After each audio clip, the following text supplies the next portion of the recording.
Fala pessoal, continuando, né, nosso conteúdo de projetos sequenciais, né, pelo método cascata. Então a gente, né, viu alguns passos que a gente precisa fazer, a gente precisa, né, reescrever a nossa sequência, a gente precisa analisar o problema proposto, né, verificar se ela tem o que uma sequência direta ou sequência indireta. A sequência direta a gente consegue resolver pelo método, né, intuitivo, sequência indireta a gente não consegue resolver pelo método intuitivo. Então a gente aplica aí o método cascata, né? Também lembrando que o método cascata a gente trabalha, né, geralmente mais com válvulas bidirecionais, certo? E inclusive o que, né? A estacionária a gente trabalha tanto com métodos, né, com válvulas unidirecionais como válvulas aí bidirecionais. Então, dando sequência, né? Então a gente verificou, a gente precisa analisar o que deve ser feito, né? Se ela tem sequência direta ou indireta, né? A gente escrever ela de forma abreviada, verificar o que sempre a leitura da esquerda para a direita e fazendo o que? Então, não pode ter o que? Repetição de letra, né, de atuação do mesmo cilindro, certo? Então, toda vez que a letra se repetir, eu preciso, né, acrescentar um traço vertical e colocar ela em grupo diferente. Então, né, basicamente, o cilindro não pode avançar e recuar no mesmo grupo. Então, toda vez que for repetir uma letra, né, a gente faz um traço vertical. Independente se ele esteja avançando ou recuando. Repetiu, fez um traço vertical, certo? Então, alguns padrões para se construir o método, né, de cascata, né? Então, para dois setores, então a gente tem o que, né, um padrãozinho aqui de K1, né? Então, se a gente tem dois setores secundários, né, dois setores menos um, a gente vai usar o quê? Uma contatora. Então, por isso a gente está usando somente K1 aí, certo? Então, a gente tem um aberto, né, alimentando o meu grupo 1, né, e um meu fechado alimentando quem? O meu segundo grupo aqui secundário. Beleza? Então, para três setores secundários, pessoal, então a gente tem esse padrão, né? Então, aqui eu tenho um aberto de K1, se eu tenho três setores secundários, né, três grupos menos um, eu tenho o quê? Eu preciso utilizar o quê? Quantas contatoras? Duas contatoras. Se eu tenho três setores menos um, eu vou usar duas contatoras. Então, estou usando K1 aí e K2. Certo? Então, o K1, né, um normalmente aberto, insere com um normalmente fechado de K2, alimentando aí meu primeiro setor. E eu tenho quem, né? K1, né, aberto, insere com um de K2, eu estou alimentando aí o meu sensor, né, o meu segundo grupo. E o meu K1 fechado alimentando aí o meu terceiro grupo. Mas como assim vai funcionar, né, alimentar um grupo, alimentar o segundo grupo, alimentar o terceiro grupo? Calma aí, respira, certo? Então são o quê? O que vão dar condições de acionamento? Lembra lá que a gente viu um pouco atrás no outro vídeo, né? A gente precisa verificar quem que vai fazer o comando da seleção né, da atuação dos passos do meu cilindro, certo? Então, os sensores fim de curso, né? A gente também precisa verificar quando a gente vai, né, trocar essa seleção, trocar esse grupo de 1 por 2, de 2 pelo 3, certo? Mas isso vamos com calma aí. Então, para quatro setores secundários, então basicamente isso daqui. Eu não, né, particularmente, eu não gosto de trabalhar muito nesse método aqui, né? Eu acho um outro muito mais fácil. Né? Existem, né, dois métodos, né, que a gente trabalha bastante com sequências, né, com métodos sequenciais, né, pela cascata. Então, primeira coisa, pessoal. Então, um exemplo aí pelo método cascata, certo?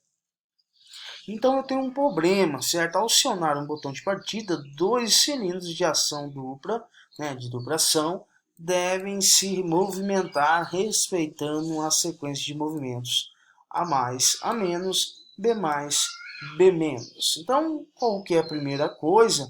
É a gente identificar, certo? Identificar se a sequência é direta ou é indireta. Como a gente faz isso? Né? A gente divide a nossa sequência ao meio. Dividindo ao meio, né? Então eu vou ter aqui A, certo? e B. Então, isso aqui é diferente, né? Se é diferente, a gente tem um método aí indireto, certo? Então, o segundo passo, pessoal, é o quê? Né? Como a gente já descobriu se tem a sequência indireta, o próximo passo é dividir o quê? Né? Em setores secundários. Como a gente faz essa divisão de setores secundários, né? Lembrando que a letra ela não pode se repetir. Toda vez que repetir uma letra, a gente traça um traço vertical aí separando essa sequência. Então ele não pode avançar e recuar no mesmo grupo, certo? Então eu tenho um a mais, opa, a menos. Então repetiu a letra, eu traço, né? Faço um traço vertical, continuo a menos, B mais, B menos. Opa, repetiu o B, então ele não pode avançar e recuar no mesmo grupo. Separo com traço vertical, certo? Então, quantos setores secundários eu obtive, né?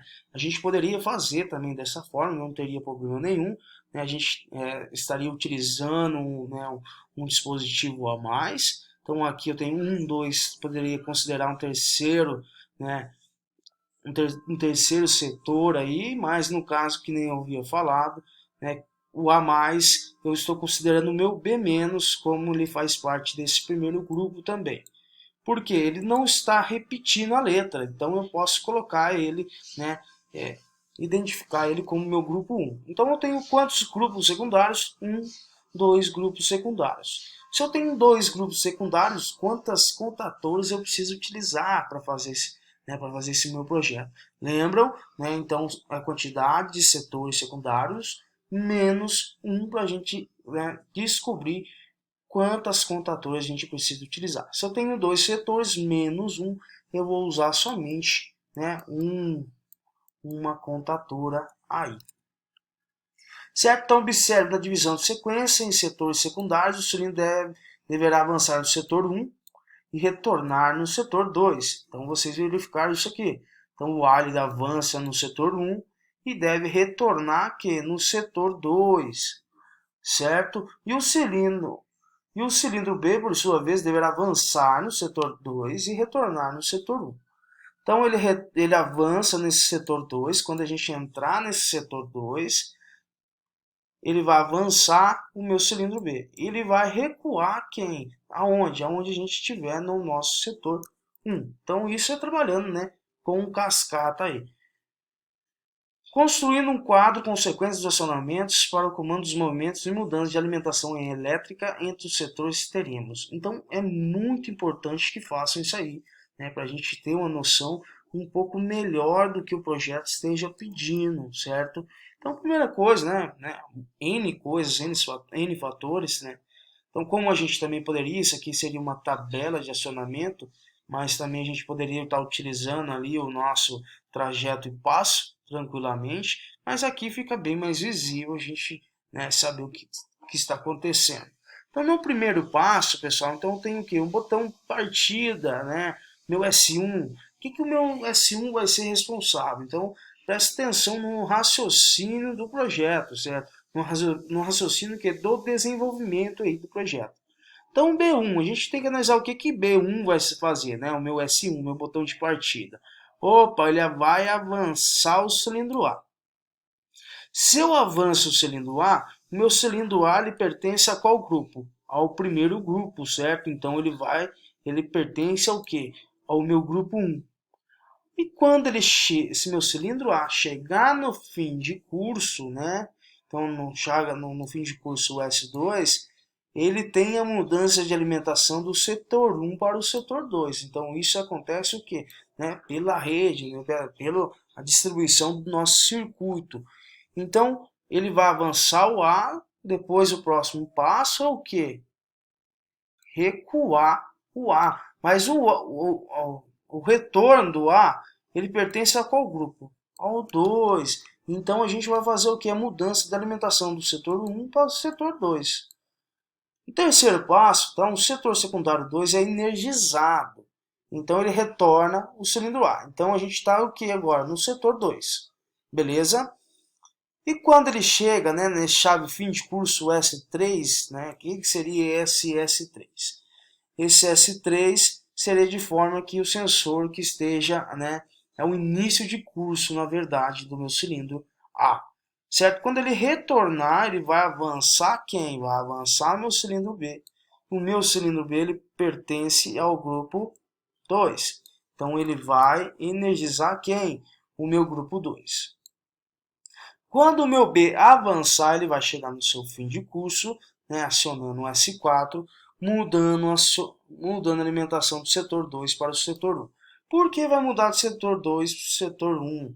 Quem que vai fazer o retorno do cilindro B? Quem faz esse retorno do meu cilindro B não é o grupo 1, então ele vai mudar, né, a seleção, a alimentação do setor 2 para o setor 1 novamente. O sexto passo, o setor secundário 1 é energizado, então retorna o B. Então a gente está quem? A gente está no nosso setor 1. E assim, quando chega no fim de curso o S5, quando o meu cilindro B estiver recuado, ele desliga, né, o retorno no cilindro. Então isso me dá o quê? Fim de ciclo. Quem que é o meu último ciclo? Não é o recuo do meu cilindro B? Então é exatamente isso daí. Então aqui, né, mostrando para vocês como deve ficar o nosso circuito, né? A princípio é um pouco mais confuso, né? Só que até vocês pegar a levada e começar a interpretar mais esses tipos de circuitos aí. Creio eu que não vai ter dificuldade nenhuma, que vocês já começaram a trabalhar com projetos sequenciais ali já no primeiro bimestre. Certo? Então eu tenho aqui os meus sensores, né? O meu sensor início de curso de AS3, fim de curso S2, o meu início de curso de BS5 e o meu fim de curso de BS4, certo? Dois atuadores de dupração, né? A gente tem aqui válvulas reguladoras de fluxo e o que? Válvulas 5 duas vias bidirecionais. Né? Vocês recordam lá no começo do primeiro vídeo, né, que eu falei que o método cascata é aconselhável, né, mais utilizado que em válvulas bidirecionais. Então, são particularmente de projetos sequenciais que utilizam válvulas bidirecionais aí. Tranquilo? Então, vamos dar sequência. Então, o que vai acontecer? Então, eu preciso apertar um botão. Né? Quando eu apertar esse botão, ele vai fazer o quê? Ele vai acionar o cilindro A.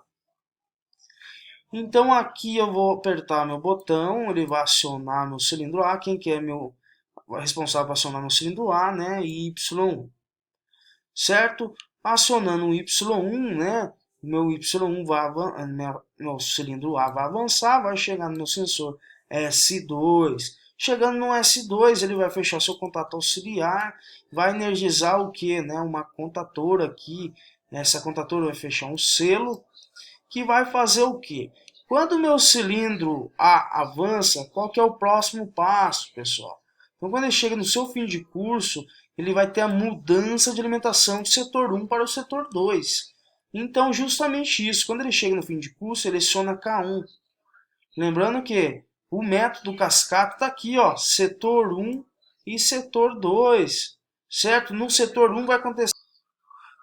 Então, pessoal, né, continuando, então a gente fez o que? Né? A gente verificou que a hora que acionar S1 vai acionar Y1, vai avançar o cilindro A, né? Chega no fim de curso S2, ele está energizando o K1. K1 vai fazer o que? Fechar seu contato de selo. Fechando o contato de selo, eu tenho aqui, né, o meu setor 1, meu setor 2. Quando ele energiza K1, ele abre o seu contato auxiliar aqui de K1, né, desenergizando o meu setor 1 e energizando o meu setor 2. O meu setor 2 é responsável, né, para recuar A e avançar B. Pessoal, então vou ficar por aqui, senão vai ficar muito, muito amplo o vídeo e eu continuo na próxima videoaula aí.